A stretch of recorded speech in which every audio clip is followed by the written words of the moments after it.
What is going on, everybody? Welcome back to another episode of Bliss of Books. Happy Friday. How's it going, Mikey? Happy Friday. Any Friday's a good day hanging out with you, Big Wade. Proven Wagers just went through a nice rebrand. Check my man out here. He's got a cool Yeah. new logo, got just a fresh profile, racking in some wins as usual. He's the college basketball guru, if you didn't know that. So sign up for his Discord. You will not be disappointed, baby. But excited to talk some NFL division round already, Big Wade. We are almost done with football season. Hard to I believe. know, I know. Thank you for that nice introduction. And yeah, if you had heard him correct, we are no longer Top Flight Wagers. We have now rebranded to Proven Wagers for 2026 and Love it. beyond. We've had a couple of pretty successful seasons. As we talked about last episode, we've had almost over really it's been over 600 units of profit in the last 3 years.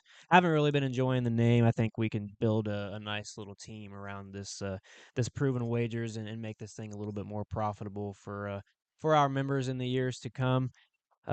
Yeah, let's talk about last week real quick, man. NFL's just been kicking our butt in the last couple weeks. If you guys have been watching our other video, college football has been on fire. Make sure you guys go get our top two picks in that game. We released that video yesterday. But yesterday or last week we dropped NFL again. We went to 1-3. Also missing the bonus play. We are now 24-22 on the season. Still 52% hit rate. But man, we gotta pick it up here. Last week, Mike gave out Blake Corum anytime touchdown plus 200 odds. Obviously, it's a light sprinkle there, and he missed. I gave out Love over 10.5 rushing yards. He cashed that line. Uh, Mike gave out Jaguars plus 1.5 minus 110. We thought they had that game. I was on that game as well, and they just let us down there at the end. And then my last play was C.J. Stroud to go over 12.5 rushing yards, and for some reason he just was a statue. Did not want to run the ball at all. He hasn't been running the ball the last 8-9 weeks. I'm not really sure what's going on. I think there's something deeper that maybe we're not aware of. But regardless, those are some pretty stinkers we threw out there. But hey, we live to fight another day. We've got four beautiful picks I like that we've got lined up here. You're going to talk about your first touchdown play is going to be in the first game on Saturday. So why don't you just break that one down for us? Yeah, appreciate it, man. Everybody and their mama's on this play. I don't care. I'm on it anyway. I'm going RJ Harvey, anytime touchdown minus 115. Now, you're not going to find that price anywhere now. It's why you should be a subscriber to Mikey's Matchers over on Tails by Odd Shopper. Shameless plug there. Bet that about 4 days ago, right after they opened. I knew it was way too cheap. Um, just can't resist Harvey, even at a price. I typically like plus money plays on anytime TDs, but I'm gonna make an exception for Harvey here. Got to admit, this guy's had a killer rookie season. I mean, he had barely any playing time early in the year, and he still scored 9 touchdowns in a 17 game. That's pretty impressive for a rookie, to say the least. Big Wade. Matchup's pretty good one here for RJ too. We know Denver head coach. He was watching how well Jacksonville gashed Buffalo on the ground last week. I think for 6.7 yards per carry. Liam Cohen ought to be held in the court of law for not continuing to run the football. I mean, that's another story for another day. But I don't think Sean Payton makes the same mistake. I think he knows that's the best way to victory here for Denver is to pound it on the ground. So I see a lot of touches for Harvey, both as a runner and as a receiver. I think he's going to get at least 14 carries, at least 4 targets coming out of the backfield. So a lot of volume for him. Yeah, I think you can still get this around. I think I saw Caesars minus 127. I'm fine with that. Really, anything under 150, I'm fine with that. I just think it's highly likely he finds the end zone. Buffalo just struggled against running backs big way. Seventh most fantasy points allowed to running backs this season. Just like it too much. I play it for a 2 unit play for me. I don't do that. Don't do that normally with anytime TD, but I think the spot justifies it. No, I think this is a pretty good look. When we talked yesterday off air, I was looking at RJ Harvey's just regular props, see either his Yeah, receiving yards line or his rushing yards line, and then you threw out that you were on his anytime touchdown. I'm probably gonna join on that with you. I know it's gonna be a little more juicy now, but yeah, I like Harvey here. I like Harvey's receiving yards. Um, I think he's going to be a pretty utilized weapon in this game. We saw, like you said, the Jaguars really, really screwed up not giving the ball to Etienne Yep. a little bit more in that game, and Yep. I think they're gonna have to learn from that mistake. And I know Sean Payton won't be making that same mistake, so I think this is a pretty good play on your part here. Appreciate it, my man. What's your first play on the divisional round board? Yeah, it's gonna be I don't know, I guess this could be pretty square, but I'm just gonna go right to the Rams and Bears game, and I'm gonna give out Puka Nakua anytime touchdown. You can get best odds right now, -110 over on FanDuel. Moreno, what do I not like about this? He leads the team with 166 targets, 28.6 target share for the season. He does not lead the team in red zone targets. He is third behind Adams and Parkinson. So I also do think both of those guys would be pretty good looks in this game. I know Parkinson's like plus 230, so I think he would be a pretty good look. Nakua's got 16 targets in the red zone, 15% target share, but I don't think he needs to really get the looks in the red zone. I know he can catch one from 30, 40 yards out and Oh, run yeah. one. Also, you mentioned off air while we were talking about Nakua that he had a couple of handoffs in that last game, and I know he's one of the Mhm. players that Sean McVay will like to give the ball to handoff. So who knows? He could take a little screen handoff or a reverse play or something house as well. So I think he's got multiple ways to score this. Other trends that I like in this play here is he scored 5 of the last 6 weeks. In those 5 games, he has 8 total touchdowns, where 3 of those games he has multiple touchdowns. The Bears are coming off a game where they allowed 4 touchdowns to Packers wide receivers last game, and I know that with that, they're probably going to try to tighten up in that area. But I'm not sure they're going to be able to against the league's best offense, and I'm not sure how anyone can argue this is the league's best offense when they have the best stats and they've gone against the best strength of schedule. So when you've got the best offensive statistics and you've gone against one of the top strength of schedules in the NFL, I think that bodes well for them traveling on the road and doing some damage to the Bears. Also, the Bears defense also doesn't really help out. They rank third. They allow the third most passing and touchdowns to wide receivers in the league, ranked 20 and ninth. They allow 1.2 per game. And overall, they allow 2.9 touchdowns per game, so they allow right around 3 touchdowns per game, which ranks 22nd in the NFL. I just think this bodes well for a play. He did not play for them when the Rams went to Chicago last year. I believe the Rams lost that game with something like 18-24. So not only is this a payback spot for them losing that game last year, I think the Bears are a little bit phony. They ran into the Packers, who have been choking all over themselves the last 2 months of the season. I think the Rams come in here pretty angry. I wouldn't be shocked, honestly, if I do see a lower scoring game in this, but I think Nakua could be one of those guys that gets in. We could also see high scoring. Obviously, both teams can score, but I think we could see a sneaky under in this game. So I know a lot of people like to play Kyron Williams. I do too. I love the running backs on this team, but when the game matters the most, I think they're going to put the ball in Stafford's hand, and he's not going to run the ball. So I know we're going to be seeing him put the ball in somebody's hand, and I think I'll ride with Nakua in this situation.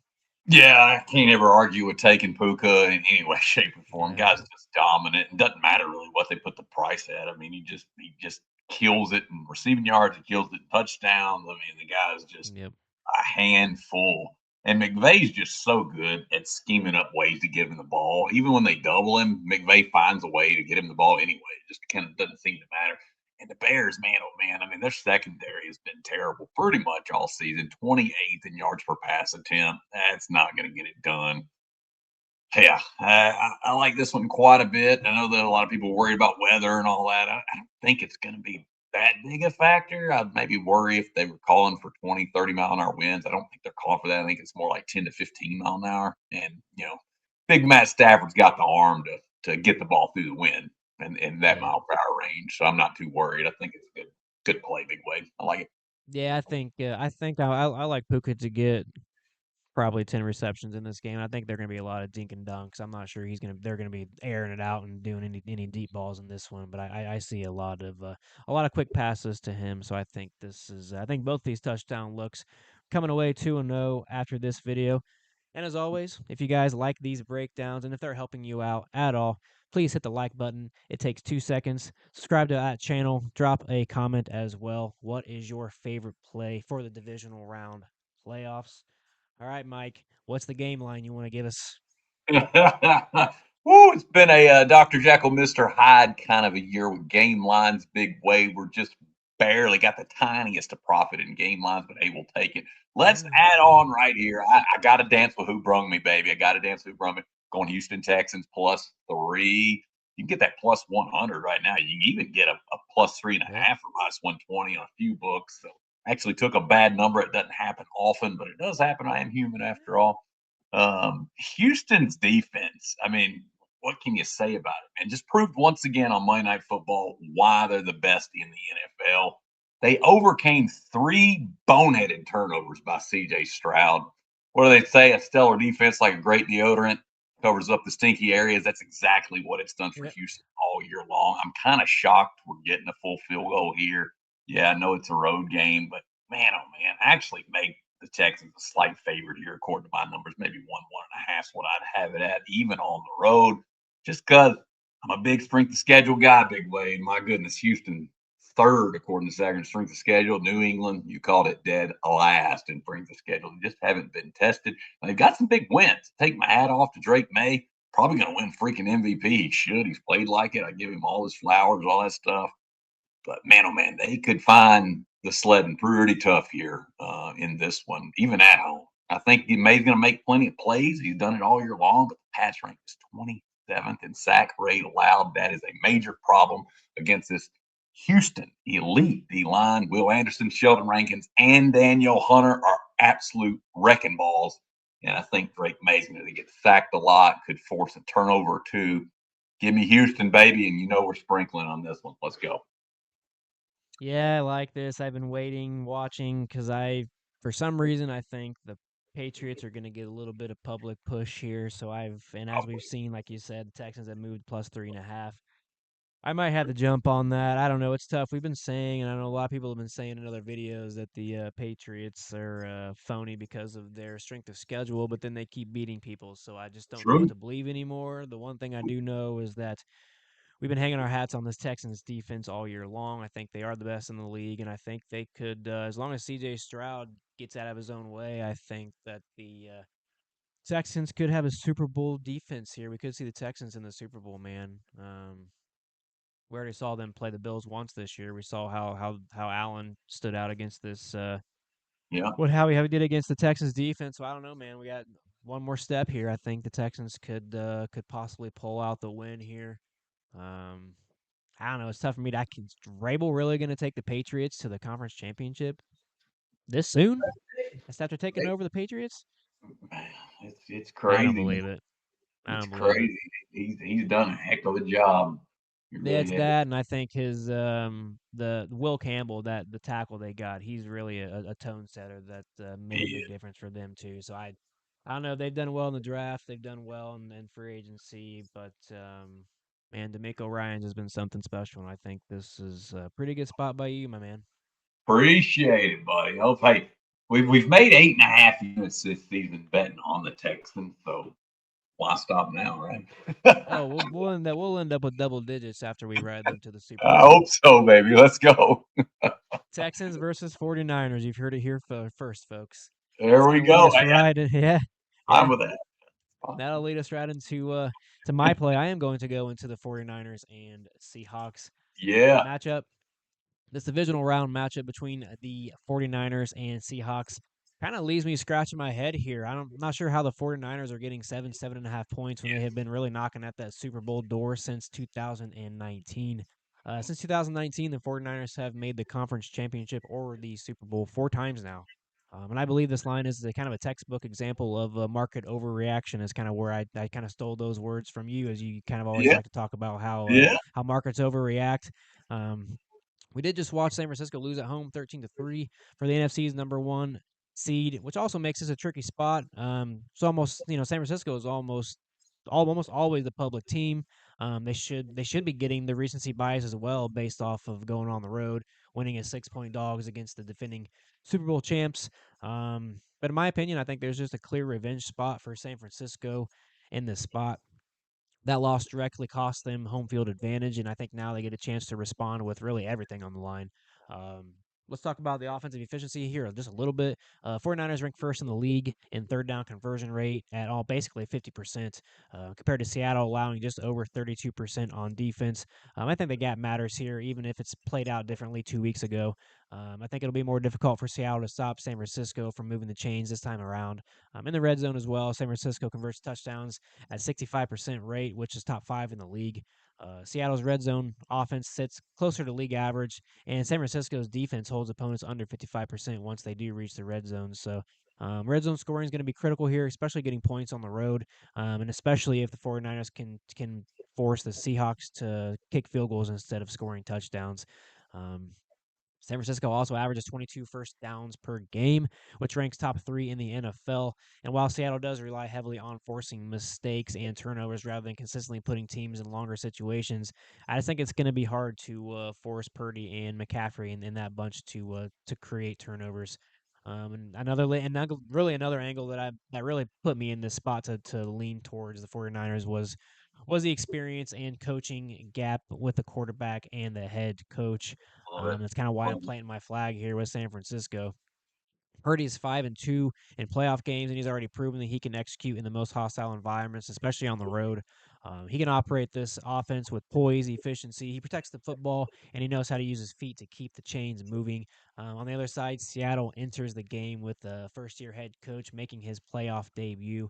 And while Seattle's defense has been elite statistically, playoff football often comes down to possession by possession, situational decision making, clock management, and we've also seen Kyle Shanahan already make all of his mistakes in previous matchups, Super Bowls, whatnot. I think he's seen enough game situations now where he's not going to continue to make mistakes.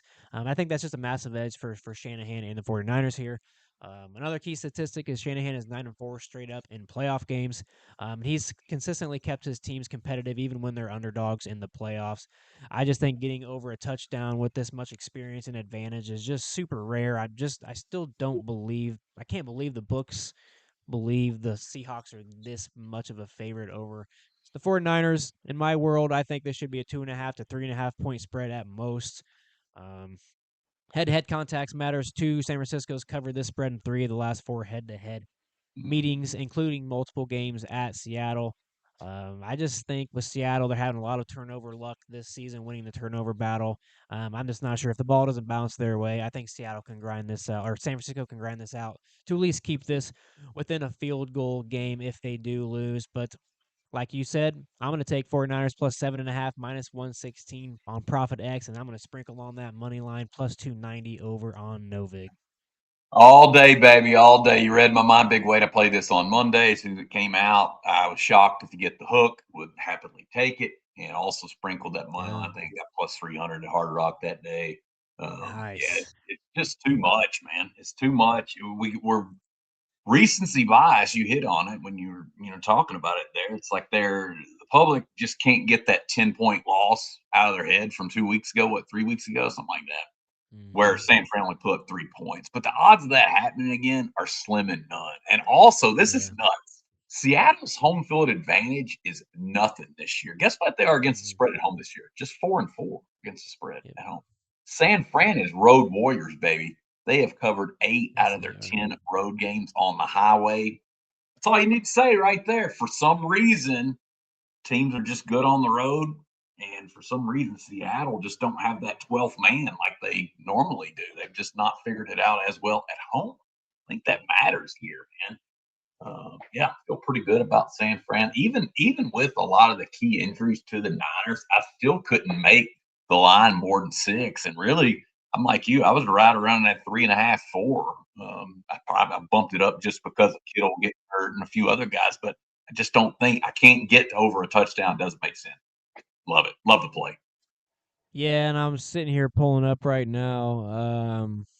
I know we neither one of us mentioned it until you just did with George Kittle being out. Um, I want to Mhm. pull up what Jake Nice, good. Tongus is however you say his last Yeah, name. I want to see yeah, what. So his last 4 games with he's a beast. um Kittle out, he's got 60 yards, 58 yards, 41 yards, and 58 yards. The 2 games before that, he had 21 and 31. His current line is 37.5. I think that's a pretty good line to take the over 37 Yeah. and a half receiving yards for him. And then I was going to see what his touchdown was Yeah, should get a good without. number. I'm looking at that You plus should three definitely be able to get a good one. plus 320 at FanDuel right now. Looks like the And best. without Kittle in the lineup, he has scored in 3 of the last 4 Yeah, games. So that's I think you got to helps. sprinkle his anytime touchdown. I think you got to play his receiving yards, and I think that's a sneaky bonus play that we can throw Oh, on I'm all about it. You know me, man. on I this have a game. fetish for these plus money anytime TDs. It's just kind of what I do. So there you Yeah, I go. think this is a Good pretty good stuff. look. So let's do a quick breakdown, and then we will get out of here. Mike gave out R.J. Harvey anytime touchdown for the Denver Broncos -115. I gave out Puka Nakua for the Los Angeles Rams anytime touchdown -110.